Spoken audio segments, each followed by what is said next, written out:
I think there's a lot of intrigue today and some curiosity about tiny houses and tiny house living that a lot of people go, yeah, you know what? Maybe I want to do that. I got to tell you, it isn't for everybody. It isn't. Think about how that's going to impact the way you live. What's the rationale? What is your reasoning to go tiny? Why do you want to do this? Is it money?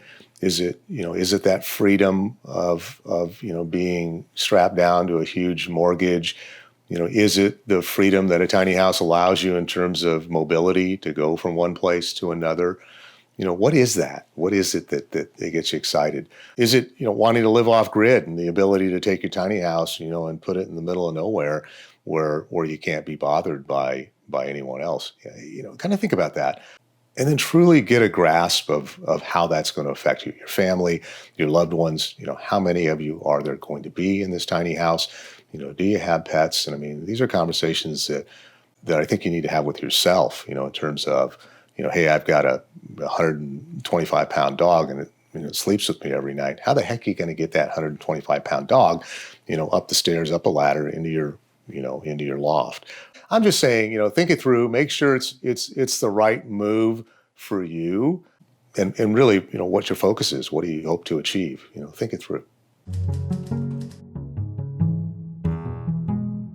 I think you need to talk to other people that are doing it. I think you need to do the research to find out really, what happens, what it takes, in maybe, in a confined space before you do it. I mean, to come from a 3,000 square foot house and say, okay, I'm going to live in, a 250 square foot tiny house and not spend any time in one and getting true exposure of it, probably not a good idea. Get into the space, feel it out, and see, where's your stuff going to go? Where am I going to put my bike or my kayak? Where are my clothes going to go? Where are all my wife's shoes going to fit? I got to get rid of stuff. Oh no. What am I going to get rid of? I don't want to get rid of anything. I mean, these are all conversations that, go back and forth, So, I mean, is it one tiny house? Do you need a tiny house and a studio for all my extra stuff? So why should you go tiny? Think it through, make it make sense. Go tiny if you're truly convinced this is going to work for you.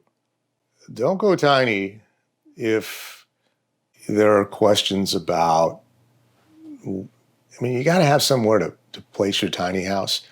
And you have to be comfortable with that place, whether it's in Uncle Jim's backyard or, in an RV park. I mean, a lot of times I talk to folks that want to go tiny, but don't have a clue on where they're going to put their tiny house. That is the Achilles heel of this industry today, is where do I place it? You got to have a good idea where you're going to go. I mean, if your job requires you to be somewhere within a certain radius, driving. I mean, you need to know what you're going to do, guys. Don't make the decision on a whim because it sounds really cool and I like the designs and I can do it. I mean, don't go tiny if you don't have a place to park your tiny house, a place to hook it up and really know what it's. You got to support the tiny house, in terms of electricity and water and septic and all those things. So think all that stuff through. Don't do it if you don't have those already figured out.